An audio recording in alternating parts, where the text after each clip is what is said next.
putting down the drink and the drugs, as I said before, which were the crutches of what I used on, I was starting to work on myself and find out who I was and what really made me tick. And did I actually want to be a DJ? I'm Paul Scolfort, and this is Powerful. In this series, I come clean about my own sobriety and the journey it took for me to get here.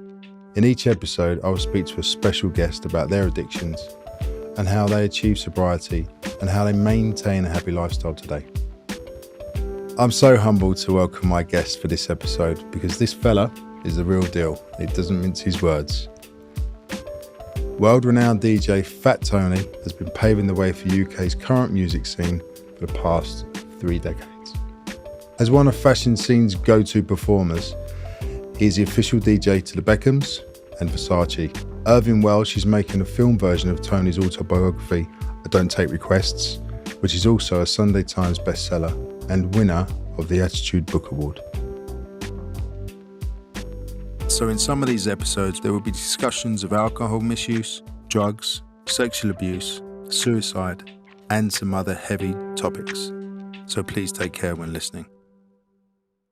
Tony, thanks for coming in today, mate. I really appreciate it. You're welcome. I know we spoke about this a while ago, but it took me a while to get this off the ground. Like most addicts, it takes a very long time to get there. 24 years. Yeah, I was sober when I was going to do this. I wanted to say, I saw you, was it 2 weeks ago at Sushi Samba? Yeah. I was talking to my wife, turned around, I saw you, and not in a voyeur way, but I was looking at you. Man, you looked smart, put together.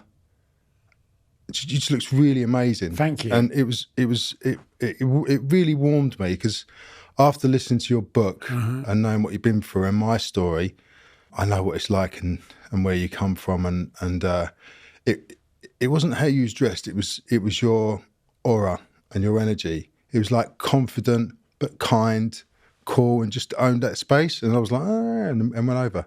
Yeah, it's taken like 17 years to find that confidence. Yeah. When we get into recovery, we put down the drink and the drugs, which we use for crutches for everything, and then the insecurity and everything else takes over, and then normally there's a shift in addiction. So whether it will go to food, sex, shopping, there's always a shift, and it's about dealing with those shifts and getting to the point of those shifts where you understand those shifts and you understand yourself more. Because for me, I can always look confident, but I'm the most unconfident person in the world. But the last year or so, it's changed. Yeah. Yeah. What was it that changed? Is it just time and all the work you've put in incrementally? If you want me to be completely 100% honest, which I always am these days, it was honesty. It really was. The fact that I opened my mouth and said, okay, what you believe to see, what you're seeing isn't really what's going on. And I was really good at painting a picture. And I no longer have to paint that picture. I am who I am, and you get what you get. Yeah. And it's just dealing with stuff and confronting it and talking about it. And I found, like, from being honest, there's a real confidence because I don't feel less than. Well, I guess you're not hiding. Yeah, you can own yourself. Yeah. I love that what you said, because it's for years and years I kept holding on to stuff and hiding, and nothing to do with work, but my agents would always say, as a model in the 90s, you had to be mysterious, not really know what you was about, where you were from. And I put a great shop front on, but it was painful, really painful towards the end. Well, that's your job, right? You know, it's like being an actor. It's like being in, we get paid to go and to be the person that people want to see. So when you're modeling, you're putting on clothes. You have your free looks, or taking them off. Or in your way, you had one look. The other three was kind of like, all right, thanks, Paul. We'll leave that one there. But you had this look and you had this persona that you turn into when you do the job. And like me, for when I DJ or I do what I do, I had this image that I kind of had to live up to, whether it be the car crash image or the face of recovery or any of these things. I always manipulated the situation, whether it be a good situation or a bad. Yeah. And now I don't have to do that. Do you get what I mean? And 100%. I read your book. I didn't read your book because I'm dyslexic too. I listened to your book. And for those who haven't read it, I actually cried on a couple of bits. Oh, thank you.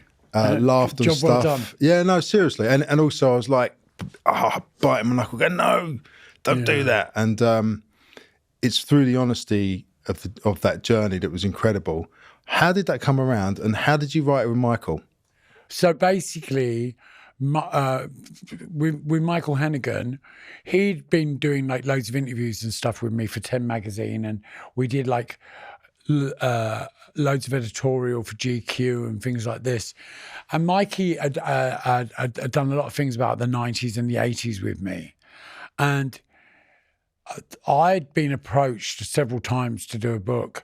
I did a Mixed Mag documentary at the beginning of lockdown, just before lockdown, which got seen by like 9 million people during lockdown, which was like a blessing for lockdown because people had nowhere to go. So I had to watch it. But on the back of that, I was like, okay, well, I've talked about the, various things in that film. And I just think I really wanted to just put everything out there. And how the book started out was not how it ended up. Because it kept going back. It took 2.5 years to write. Was you dictating to Michael? Yeah. So Mikey would come to my house and we would sit down and I would tell stories and go through stuff and talk about things. And at that time of that writing process, 3 days, 4 days a week, I was going through the worst breakup ever with the most toxic relationship I'd ever been in. On both sides. It wasn't just a one-sided thing. It was the relationship had played out, and there were learnt behaviours that were going on, and it was awful. And so I was really vulnerable anyway. And then to start talking about stuff that I thought I'd processed and thought that I'd dealt with in my life. What I learned really quickly was everything that I was talking about and putting in that book, I'd never dealt with. Because I hadn't talked about it for 20 years or 30 years or 40 years, doesn't mean I've dealt with it. So I go through life ploughing. I plough through. The drama that's in front will get pushed to one side, and then I move on to the next one, and I forget about that last drama. Never dealt with any of it. And what happens is it all builds up, and then eventually it will all cave in on you and you will drown. And what I did through that process of talking about abuse, talking about my father, talking about all of the things that I talk about in the book, the addiction part of it was probably the easiest part to talk about because I did that daily in meetings, and I did that with my sponsees or whatever I did within the fellowship stuff, the 12-step program. But the dealing with talking about being abused as a child, I thought I dealt with that stuff. I talked about it probably twice in my life. Yeah. But to me, it was dealt with because it no longer was an issue. But it would make sense because you had acknowledged it. Of course, but it was a major issue. Yeah. All of that stuff I dragged from relationship to relationship, and to deal with that and talk about that stuff with Mikey was pretty hard. And so when you're doing that, you kind of want the world to love you. You kind of don't want people to see you in a bad light. So you kind of fabricate things. And then I would move on to the next chapter, and I'd be like, you know what? We need to go back to that chapter and change that because that's not true. How did you feel with honesty in front of Mikey, though? Oh, great, because Mikey knew me better than anyone. He listen. I'm listening. Me and Mikey were like, it was loggerheads every day. I'd scream and shout at him, he'd storm out, It was. That's why the book is so honest and so it's done so well, because it's a real book. Yeah. And there is no fabrication. As I say, I kept going back to reading chapters. We'd have chapter reading days, and I'd be like, no, we need to do that again, because I don't even know why I said that. Do you know what I loved as well? Is being a Londoner as well, hearing your London voice read it. Yeah. And I was actually sitting there thinking, if he's really dyslexic, how the hell are you reading this whole book? I did it an hour a day. That's amazing. An hour a day. Well, it was meant to be an hour a day, which took 3 hours a day. But because I'd start off the day reading really well, and then I'd start reading 2 sentences ahead. Yeah. Suddenly something would snap in me, and I'd start reading 2 sentences ahead and think, hang on, I'm lost. And then that would be enough. And then the guys that was doing with okay, let's stop. Because there's a couple of lines you improv'd in there, and I thought it was brilliant. Oh, well, yeah. There was a lot of improv. I mean, I was like, why the fuck have I put this person in my book? Because I'd only had one real read through of it. in its entirety. I'd read every chapter several times, obviously when we wrote them, and then we put them. And because we jumped from chapter to chapter when we were writing it, it wasn't written in one go, obviously. So when you put that stuff together and then you do a read through, I found it really overwhelming. And that was when I decided I no longer wanted to do the book. Once it was done, I thought, no one's getting their hands on this, because it was... Because you felt so vulnerable. Vulnerable, yeah. Because I once I handed it over, we handed it in to my publishers, and that night I woke up at 2 a.m. thinking, what the fuck have you done? Yeah. Your life's really good right now. You've just completely ruined it. You've ruined it, because when you're that honest about things, and there's stuff in there that I've never told anyone, which people don't do in books. They don't do that in autobiographies. They want to paint this picture. Yeah. It's like Instagram. One of the really early reviews of that book were that the only person that comes out of it unvarnished is me, but that's why you love him. And it was like, and I just wanted that book back. I was like, please, I don't want it to go. And they had to talk, obviously the publisher, it was in the publisher's hands, and Hannah Black at Hodder, who was the woman that approached me in the first place. She was like, I just want to tell you it's incredible. And I was like, I don't want anyone to read it. I had to really battle with it. What was the defining sentence that made you go, you know what, let's just do it?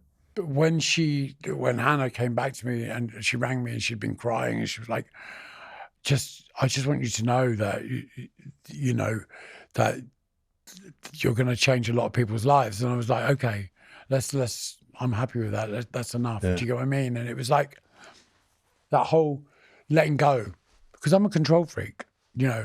It's like I had to let go of it, and it's probably one of the most freeing things I've ever done in my life. It's changed my life. That book is like the biggest. It was never meant to be a self-help book, ever. It's amazing though that I always believe that if you speak from the heart, people hear it. Yeah, and feel it. I think that brutal honesty has really changed my life, from being that honest. Especially when you come from the era we both come from. It's like sweep it under the carpet and the rug's up here, isn't it? Totally. And, I was addicted to lying. I did 28 years of lying every day of my life. And that's a real learned behavior to try and get rid of. Yeah. Because people wouldn't even ask me the time, because I'd lie to them. Do you go in? Oh, yeah, it's 4:00. Because it was easy. And also when we get into recovery and we change our lives, we continue to lie because it serves us. So if people ask us, how are you today? I'm going, I'm great. I'm not great. I'm having a really bad day. Yeah. But, it's just about changing that thought process of like saying things for the sake of saying them. Well, it's easier because you have to stop and deal with and think about it. For those who haven't read the book yet, you should. But how sober are you now? How many years? I'm 17 years. 17 and a half years, in fact. That's amazing. Yes, so for those who haven't read your book, Tony, and should read it, what was it like growing up in London in the 70s? Yeah. 60s? It was in the 70s and the 80s. Like, what was your mindset?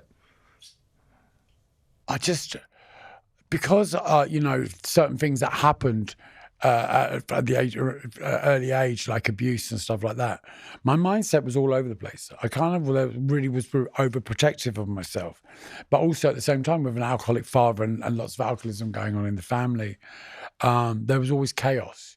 So I was always drawn to drama, and I was always drawn to chaos. Did you know that was alcoholism, or did it seem normal? I knew it was alcoholism. My aunt would lie around the corner from our house on the hill, throwing cider bottles at buses. Right. And we weren't allowed to talk to her. And my dad would say, don't go near her, she's an alcoholic. Yeah. And it was much easier for him to point the finger at her being an alcoholic than actually pointing the other foot back at himself. Standard. Yeah. And that's what it is. We like to blame other people for our own. When I was younger, I still now, if I walk past the pub and I get that smell, I kind of feel like I'm being pulled into the pub. Really? Do you? Yeah, I really do. And it's rare because the smoke's not there anymore, but I really have that sense. But I swore when I was younger that I wasn't going to drink because of stuff you're talking about. They're exactly the same. Because I saw what would be always nights and parties would end up violent. Stuff would happen. And as a kid, I was quite, I'd say vulnerable, but open. And I could feel that energy change. And I'd be like, I need to get out of here. I still feel that energy change now when I'm around people. How do you deal with that now? Because for me, other people's drinking isn't the problem. I'm the problem. My drinking is the problem. The way I drink, the way I do most things in an addictive way are always the problem. So for me, when I'm around that, because, I work in those environments, I'm surrounded by drink and drugs constantly.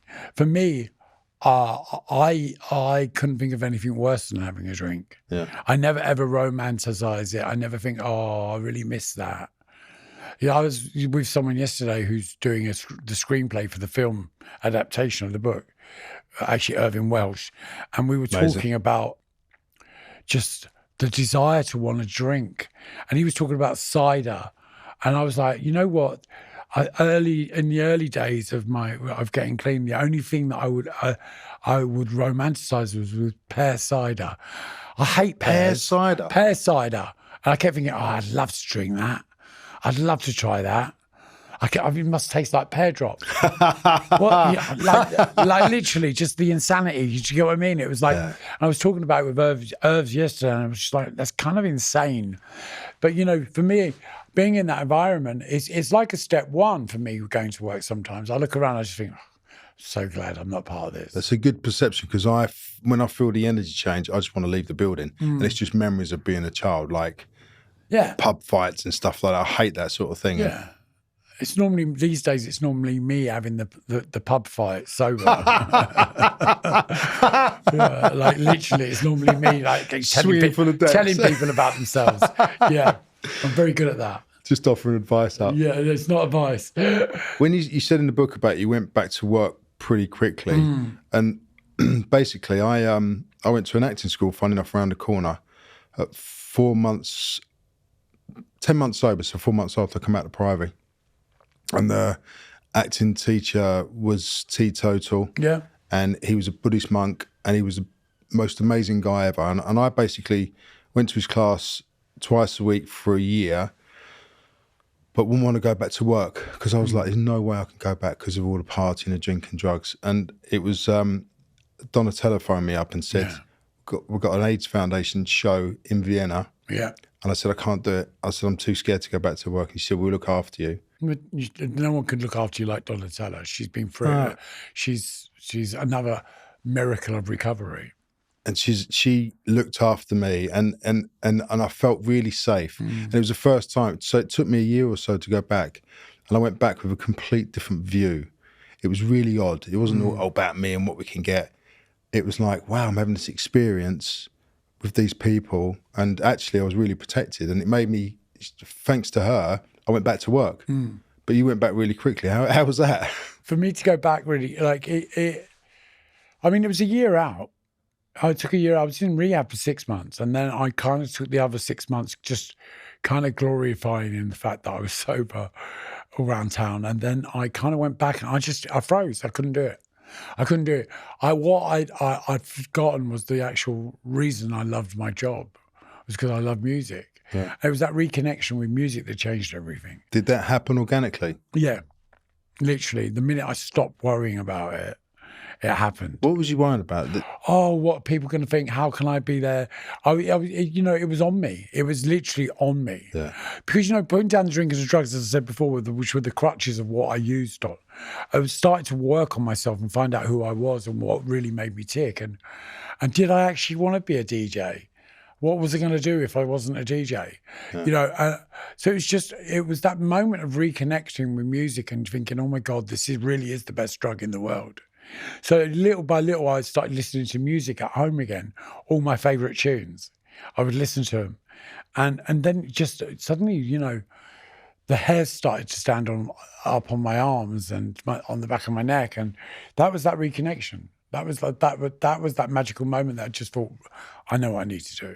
It's amazing because music's so powerful. It can change the way you feel in an instant, can't it? Literally, if I have a bad day, I walk into my house and I just literally play my tunes. Yeah. And I have a playlist. Wait, is that to Alexa or to yourself? To Siri. I don't play tunes at home.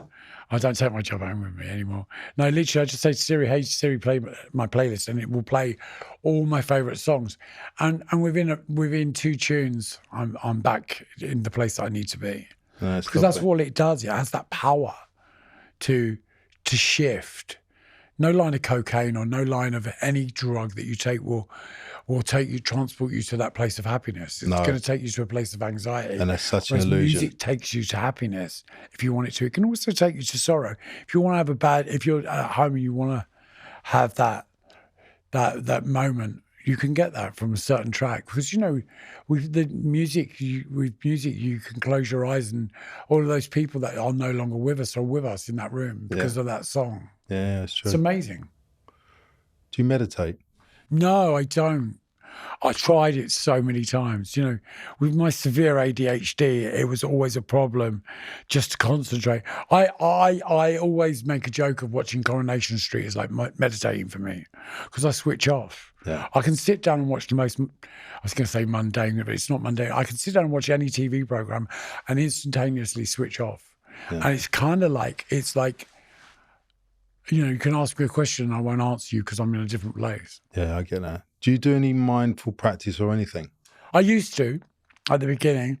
Just do a lot of tapping, a lot of breathing, a lot of, it was different strokes for different folks for me. I had to try everything. Yeah. And what I found was the fact that just going for a long dog walk will change. It's nothing take me to better. A different place. Nothing better than that in nature. No, that's it. Just getting out. If I'm in my head, I need to go out. I've learned just leave the house, change my environment, don't sit in those same 4 walls, and the world changes. It's really funny because in the beginning I was so scared of relapsing that I did all the mad 8-hour fucking meditations. I made myself, I've got to do 45 minutes a morning, 45 minutes a night. I can't do that. I didn't watch TV for a year. I didn't have a relationship or text anyone for a whole Did you get a plant? year. Got 2 plants and a fish. No, but it was like, I really thought towards the end for me, I was going to take my life anyway. And when I was in rehab, something just happened. I don't even remember when. And someone said, look, you can start the whole thing again. Because it was a shame and guilt for me. And they said, they gave us like a green and gold book and a blue one. And I read it, just a couple of lines in there. And I read, you can look the world in the eye. I thought, when did I look anyone in the eye? What happened to the kid? What happened to me? So that for that first year, I wouldn't advise anyone to do it. But for me, I had to break everything. And there was many nights I'd sit there fucking crying, thinking I'm so lonely and stuff. But what it gave me was resilience to know that I'm okay on my own. Yeah, but what we forget is when we're in those moments of feeling lonely and isolated, how isolated and lonely we were when we were taking drugs. 100%. Do you know what I'm saying, Jar? It's the most loneliest place in the world. Yeah. Any form of addiction is the most loneliest place in the world, whether you're addicted to phone apps. You're on your own doing exactly what you would be doing, but you're not using cocaine, you're using a phone app. Yeah. All of the things that we take for granted on a daily basis, it's how we put ourselves in our mindset that makes us lonely. I can have a weekend off work, which is very rare these days, but I can have 2 days off work and I can be on social media looking at everyone else working, and that's it. My career's over, my life's over, everyone hates me, I'm just on my own. It's like, what? Literally can still go there. And the amount of work that I've done on myself, I can still go there. But these days, it doesn't last longer than 10 minutes. That's the thing, because when I heard someone say that when I was first around, and they said, oh, yeah, I still get these thoughts and I still get that, I thought, why are you in recovery? I don't want to be like that. Yeah, but they're thoughts. Yeah. And I didn't realise it then, but now I understand. I'm not my thinking, and it doesn't last long. And it's a thought. And how long does a thought last? As long as you allow it to last. Exactly. Right. And, I could used to allow it to last a month, 2 months. Oh, I'm just a piece of shit, blah, blah. Now I had these thoughts and I laugh at them and I shake them out of my head. Yeah. I literally shut up, Tony. Do you get what I mean? Yeah, I literally had to just laugh at it. But to do that, you have to have done a lot of work on yourself. 100%. Clearly. 100%. I've done so much work. A lot of it, did it mean anything? Did it change anything? I could say no. But then again, I'm sitting here. and I'm probably in the most happiest place I've ever been in my life. I'm full of gratitude. I'm full of happiness. I'm full of, I'm kind of resentment free on lots of levels. Which is amazing. You know what I've learned is to, instead of harboring a resentment, I just deal with it there and then.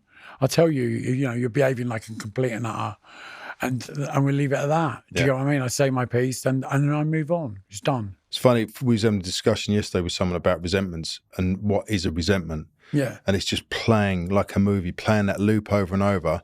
And the feeling is, I feel strong, I feel powerful, everyone can go do one. And it weirdly gives you an illusion of being strong. But actually, you're weaker because you're annihilating yourself, aren't you? Yeah. The only person we're having a resentment with is with ourselves. I've never had a resentment myself. When we get every morning. You know what I'm saying? Oh. Yeah, I do. Are you a Post-it note person? Do you write little affirmations on Post-it notes? No. Did you do that in the early days? No, no, I never done it. Do you know what I did? I hung on for dear life, and I was literally. I remember I used to go back to the treatment centre. I was in North London, and I used to sit there rocking like this on the thing because the emotions that I hadn't dealt with, that I didn't know I had a lot of trauma and stuff early on, and they said, look, come and do psychodrama. What's psychodrama? Just come and do psychodrama. We had to sit like we are now, and I had to sit in the seat and be someone and talk to that person and come back. And I couldn't speak because I had so much, it was so much pain that it wouldn't come out. And I was like, and she's like I was on the gear. So I'm like, and she said, just stamp your feet, darling, on the floor. And I stamped my foot, and I come to 5 minutes later, I'd smashed the whole room up. They called an ambulance, had cut all my hands. Mad, right? So yeah, it's quite emotional. And I couldn't remember it. And it was like, what was that? It's all the stuff I was burying. Then we did it again and again. And for me, it was like, I've never been able to say anything or talk. You put everything under the carpet. And I learned to communicate. Yeah. So I wasn't like fragrances and stickers. I was like, just get in there, mate. Yeah. Just fucking fight it. Like, fight that thing inside. I had a very similar situation when we were writing the abuse chapter in the book. And the day we started, I kept putting it off, and Mike would go, can we tackle this today? And I'd be like, no, I'm not in the right headspace for it. And then we got to the point where I was like, okay, let's do that today. And then half an hour in, I was projectile vomiting in my conservatory in my house, and I was like, bleh, bleh, like really bad. And I was like, oh my God, I've got food poisoning. And I was ill all day. And then I went to bed that night, and I could smell him in the room. I could see him. And what it had done was it had brought all that stuff up. Yeah. It had brought it up, and it had made me violently sick. And it went on for about 3 days. And I seriously thought that I was so severely vomiting and shaking. And what it had done was it just brought all that stuff that I'd been like completely ignoring for like 30 years, 40 years, brought it all to the surface. And so that chapter was like probably one of the hardest things I've ever done in my life, but probably one of the most freeing things I've ever done in my life, because the way it came out was so violent. Yeah, it was violent. Which is a representation of how what I went pain, through. Yeah. And now it doesn't have that hold on me anymore. It's amazing, isn't it? I got hypnotized when I was 23, right, about a situation like that when I was older, when I started to model, right? And I'm nervous saying it because in case my dad hears it, but I had something when I was new at modelling. Yeah. And I went to Paris. Yeah. And the agent I was with was not a good person. No. And they're like, you need to go and see this stylist. And I was shooting a D&G campaign, Versace campaign, something else. I was really doing well. And I was like, why have I got to go to his house if he's on the set for Olive or whatever glasses? Oh, no, he wants to see you at home. I'm like, but why would you not just bring the clothes to the thing? Yeah. So I said, can someone come with me? Because this doesn't sound right to me. And I went there and I was 22, but I was really young minded. I was Yeah. literally like I had no idea what was going on. And went to his house and he slammed the door. He was like, "How dare you?" Shouting through the door, "Bring someone here to me." And and I found my agent. I'm like, it's really strange. Why don't I just see him on set? And I saw him on set the next day and he was a bit chippy. And I was like, I was a bit innocent. I was like, why is he being funny? He said, "You've got to come to mine to come and try on this outfit tonight." I'm thinking, why don't you just bring it? Anyway, against all my senses and gut feeling, I thought, well, I better go because he's got me on for a fragrance. And back then, Of course, yeah. it was 800 grand for a fragrance. It's a lot of money. Yeah. And loads of stuff. I went to his place. He's like, "I want you to try these on." Like a flannel, basically. The smallest pair of shorts. And do you know what, Tony? I was like, I felt like if my ancestors was in the room, they was going, "Don't do it. Don't do it." Right? And I'm a boxer. I come from a fighting background. I tried these things on. Froze, and a guy fucking touched me and whatever and all that stuff. I ran out of that apartment crying. I just ran around Paris. I just done loops of Paris. I went back to where I was staying. I was staying with an English photographer called Tony, who's from Bromley. Yeah. And he's a real meat and potatoes. And he went, "What's the matter?" And I was in bits. I went, I can't tell you. Something's just happened. I just can't tell you. And something switched from that day. Yeah. And I got cancelled for all the campaigns and all the jobs this guy had, the whole lot. Because that was the power they had back then. It was the power they had. My agent didn't want to know when I tried to tell her, so I left them. Couldn't tell anybody because I was like, I'm a guy, I'm a fighter. I can't. Never experienced it, and that I got hypnotized for it because it was so traumatic. But the woman at the time, she's like, "We'll make you laugh because it's a happy thing." So whenever danger happened or I was in pain, I'd laugh. Yeah. So I'd have a few things go. Yeah. Like I had a crash on a motorbike and I was laughing and I really hurt myself. I always think that when you get to a point where you can laugh at something, the power's gone from it. Yeah. Do you know what I mean? But Especially with trauma. that was it takes different. a long time to get there. Yeah. And I went back and revisited the whole thing properly. And just, I had a really amazing trauma therapist. She's still working with me now. She's writing. I'm doing a new book, and she's going to be doing the sub chapters in it. And her name's Tara Day, and she does trauma therapy. And she had me sitting on the floor, colouring with crowns. Yeah. Because what happens is when we talk about stuff, the brain will only allow us to say so much. Yeah. And then when we start to colour and draw, it opens up this part of our brain, like almost childlike. So I was like colouring pictures and she was like, "Why is his hair that colour? Why are you doing that?" And I was like, wow, I didn't even, and it for a year and a half that I had intense trauma therapy with her, that's how I got through writing the book. Yeah. And it just changed my perception on who I was. See, I would have laughed at that years ago, and I did art therapy, you know what I mean? Singing therapy and equine therapy, and I'd be like, "Why am I drawing this?" And it was the same. It was amazing. It just opened up this other world. And I was like, oh, actually, yeah, that means something. I realised I wasn't an artist as well at that point. Stick cats and dogs are not the one. You know what I mean? Not doing the gallery thing, yeah. Fuck it out. Thank God I'm a DJ and not an artist, dude. Like literally. But yeah, it kind of just changed everything. Yeah. Well done for doing it, because a lot of people, it takes... I say well done, but at one point you have to do it. But a lot of people don't. There's people that take their life in recovery that not willing to go there, right? And the thing about it is, it's not about relapsing on drink or drugs. It's about mental health. Is about not only about your thinking. It's about what you put in your body and how you put things in, and your speaking and everything. It's like any recipe. If you take one ingredient out, it's never going to be right. No, I know. How do you get away with your Instagram then? Because I don't give a fuck. Because I don't give a fuck. I literally had a big meeting the other day with new agents, and they were all in the boardroom, and I was like, okay, we've got one question. This was to the brand, like the brand ambassador people. And I was like, one question. And she was like, yeah, go on. I said, my Instagram, my social media. And she went, yeah. And I said, what do you think of it? She went, don't ever change it. And I said, really? Thank you. because the last few agents I've had have always been like, oh, we might have to take the C word Can't out. say see you next We might have to Tuesday. do that. And I'm like, I've got it tattooed on my arm. I've got it written on my hand. I'm like, what do you want me to do? Chop my hand off? It's like, no, it's not happening. But yeah, it's, you know, I'm just, yeah, again, it's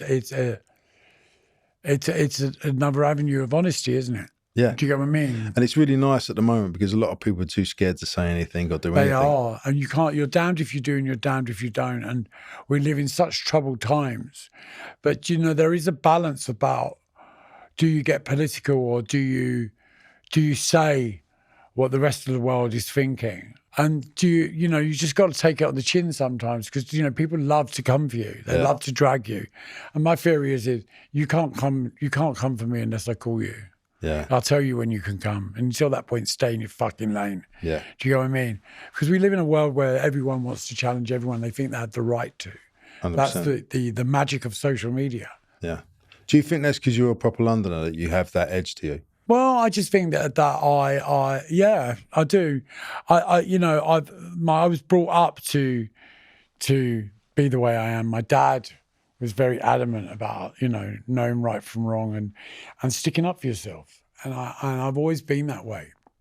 When I read, I honestly, I totally got it with your dad. My dad's exactly the same. From an East London family and taught me a lot of stuff, taught me how to fight and defend myself at an early age. Doesn't like bullies, weren't about bullying or anything like that. But if you've got no choice, then this is what you have to do. Pick up a brick, as my dad used to say to me. Do you know what he did? If you've got problem, if he's bigger than you, just pick something up. If there's no brick, with it. use a post. Yeah, if there's no post, pick anything up. Literally, yeah.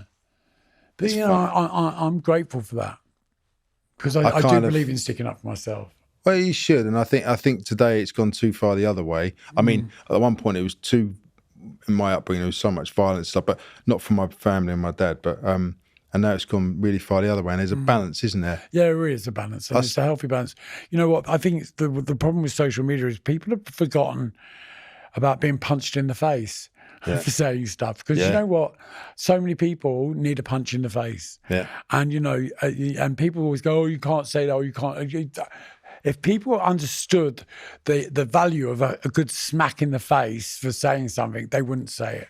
Because there's no consequences. Of course there isn't. That's the problem. You know, they're sitting at home on their phones thinking that they can say what they want about anyone. And you know what? The world's bad enough as it is without that being added to it as well. When I first Be happy for people, man. Be happy. When I first went to LA, I was what, 22, 23. And my whole conversation was taking the piss out of people, basically. And I was never so misunderstood over there because they have a weird language. It's either therapeutic or military. Like, you're going to do this, you're going to take that, this is what's going to happen. Or it's like, oh, you're raising your voice, it's very offensive. I'm not sure how to take that right now. And you just don't know where to be. I found it really hard to navigate. Yeah. Well, you know, the way I look at it with the navigation thing, there's two types of people. There's cunts and there's us. And, you know, I kind of think once you've got worked that out, everything else falls into place. But I don't think someone like me could go and say that because it sounds more offensive for me than you. Oh, listen, I love that word. People get offended. It is pretty much one of my favourite words. By that. And it's only the ones that use it the most to get offended by it. Like, oh my God, you can't say it. I'm like, listen, I've got clothing brand with it written all over. We use that word, you know, I've got it tattooed back to front on my arm, so when you take selfies with me, it comes out. So it's, you know, it's my engagement ring has got it written on. Look. Yeah, which is brilliant. I used to go to a little meeting in LA, which was a little London meeting called See You Next Tuesday on a Tuesday. Yeah. Which was awesome. How do you deal with stress now, Tony? That's a good one. So, you know, I've just started taking lion's mane, which is a godsend. I've just started on, I always tell people, yeah, I'm on mushrooms, and they think that I'm microdosing. I'm not. I'm just like on like lion's mane, and I'm taking 3 other mushroom extracts. Reishi mushroom's good for the brain as well, yeah, isn't it? and you know, it's cleared that brain fog that I've had for many years, because I get stressed when I don't understand something, right? Yeah. So if I'm having a conversation, my words won't come out, because my ADHD, some days my ADHD is on a 5, which is livable. Sometimes it can be 15. And that's Fun or not fun? not fun at all. Yeah. Not fun at all. Because it almost turns into a migraine. Right. Because I can't think, so therefore my brain's overstimulated. Is it because it's fast thoughts going through all the time? And I forget what I'm doing, I forget what I'm saying, I'll call you and I've forgotten what I'm talking about, and then I get frustrated and then I get stressed. And stress and me are not two good things together. So I kind of been taking lion's mane and a few other mushroom supplements in the mornings now, and it's leveled me out. Don't get me wrong, I still have the moments of stress, but I have so many things going on in my life that I try not to get stressed about. So if I do get to that point where I'm like, oh my God, where what I've learned is it's really good to be angry because it's an emotion. Yeah. But when anger turns to rage, that's the black spot. That's the danger. You should never let get to rage anymore. So I try to not allow things to get to that point. So yet again, the power of the dog walk. I go to the park with my dog, and it changes everything. I was in Ibiza last weekend, and I do this all the time. I took 12 people I had a villa, and I invited 12 of my friends for my boyfriend's, my fiance, not boyfriend, birthday. So I had a house full of them, and then we had 12 other people come. So there's 25 people, all relying on me to sort out their lives for them, where we're going for dinner, blah, blah, blah, all of this stuff. And when you've got that amount of people and that amount of Sagittarians living in one house, there was 5 different Sagittarians. And it was I'm not big on star signs, but when it comes to Sagittarians, they're all the fucking same, right? You've got every ego under the sun all in one house. Everyone was drinking, everyone was taking drugs, everyone was partying. Some people had never been to Ibiza before. So they were oh my God, that. Yeah. Like throwing a stick for a dog, right? Bringing their tennis, it just went on, and I got to the point where I was like, I can't deal with this anymore. I have to go, and I literally just stormed off from the restaurant, and I was with Stabby, and he'd been drinking because he's not an addict. He can drink. He's a funny drunk. But at that point, I was like, right, I've had enough. You're not even with me either. And I stormed off, and up walks this guy I know with 2 rescue dogs. And the dog was called Richard. And it was a puppy, and it just arrived an hour before from Hungary. And I was like, oh my God. And I just picked the dog up and was stroking the dog for 5 minutes, talking to him. And everything changed. Isn't that amazing? Everything changed. I went back into the restaurant. I apologized to everyone. I was like, look, guys, I'm sorry. And I had with the dog? Yeah, with the dog. And and I gave the dog back about a half an hour later to this guy who I knew. And that was it. It just changed everything. It's incredible, isn't it? It really is. It's just, you know what? It's so grounding. How does Stavros deal with your sobriety? Is it a thing you talk about it, or he doesn't need to deal with it. He just because without sobriety, I wouldn't have anything. Does he understand it? Because why I'm saying that is because I don't bring my sobriety in my house only by my actions and how I am. Yeah, and we lead by example. Yeah, and everything I do and everything I have comes from the fact of the things that I don't do. So by me not drinking and me not partaking in partying with substances means I have an incredible life, and makes his life better.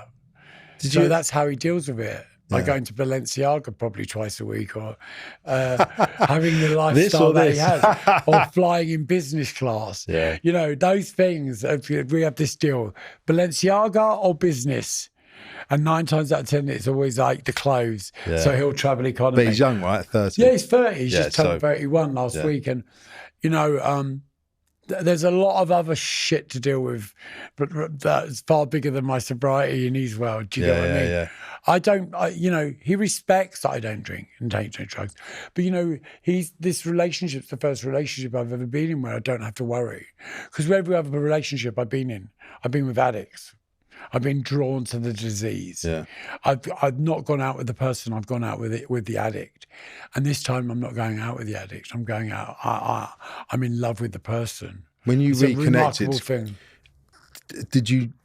Was that a conscious thing? Did you know that? Because when I met my wife, I'd been off of relationships for another year or so because I was like, it's just the same thing for me. It's a nightmare. Not all of them, but some of them. And when I met her, I was really took my time and I really wanted her to like me for me, not for what I did or anything else, and vice versa. Was that a conscious thing? I'm in a relationship where I can love someone because I've learned to love myself again. And which is so powerful. And it really is. And just to be in the room is a wonderful thing. It's a wonderful thing. It's not about I anymore. It's about us. Never had that in my life before. It's always been about me. And you have to love yourself, like you said, which is a big journey for a lot of people. Yeah, it's a massive journey. And, I truly believe that the power of I Don't Take Requests, the book, changed everything for me. And Stabby was a gift from God at the right time. It really was, without sounding like a wanker. It came at the right time. It changed. Yeah. It came on the end of that relationship where I was probably at one of my lowest vulnerable places. After writing a book, I'd had stalkers from the fellowship. I'd gone through all of this stuff. I got to a point where I thought, I can't do this anymore. Yeah. And when I say this, I wasn't sure what it was that I couldn't do because there were so many things going on. I couldn't pinpoint the one thing that was where the chaos was coming from, although it probably was the ex-boyfriend and, so many things, so many dramas were going on. I was on that drama triangle, firmly on it, all three sides. And it was about stepping back from everything and reevaluating who I was and what I wanted in life for the first time at 15 years. Yeah. Amazing. I've been sober 15 years of still being on the drama on and off the drama triangle. But all of those experiences, probably when you've actually had enough at that point, just reaffirm why you're doing what you're doing and how beautiful it is now. Honestly, I've gone through everything I've gone through in my life to get to this point. What advice would you give to the listeners that either have drink or drug problems, maybe they're not sure or they are completely in it? What advice would you give to them? Shut up and listen. Someone tries to give you advice in a non-judgmental way. If someone says to you, look, I've done what you're doing and this is a way out, just listen. Just take it on board. You've got to remember if you've got someone in your family or you're related to someone or your partner is in active addiction or of any sort, or is an active alcoholism, the last thing they want is you to judge them. Just show them love and show them, be there for them. Be there for them. Just let them know that you're there. Because for me, I'm a firm believer about intervention doesn't always work. What it does is it pushes people underground. Yeah. And the last thing you need to do is you just need to show support. Even though you don't agree with it, support them. Just say, look, and wait for that moment, because that moment will come. That magical moment where, the pilot light comes back on. That's when you need to pounce. That's when you need to turn the heating up. It's true. There's no point in turning the gas up if you ain't got nothing to light it. Do you know what I mean? Pilot light. Right? And I just think, for me, the turning point was the moment I started to listen to my own gut and listen to my own head. Because my head would just tell me 1,000,001 things because I had no clarity. It's amazing. Thanks, Tony. Thank you, Paul. Cheers, buddy. This podcast is brought to you by Stride Foundation. If you or someone you know is struggling with addiction, please head over to www.stridefoundation.com where you can find links to resources that may help. You can also make a donation. Please make a donation. It will help us bring to you more episodes. And if you enjoyed This Is Powerful, please rate, review, and follow the podcast to share it with your friends, your family, anyone you can, and head over to social media. I always love to see and hear how you react to the episodes, and it's so helpful for our content to be shared. A big thank you to Fat Tony today, who's been a great guest, and if you want to find out more about his book or the film coming out, please check the show notes. Thank you also to my beautiful wife, Dr. Frederica and Marty, the best producer, Shannon Delwich, to Henry, you know who you are, and to Emma Long, who does all the hard work in the background. And there's a whole catalogue of episodes wherever you get your podcasts. But did you know you can also watch it on YouTube? Just search for This Is Powerful with Paul Scolford.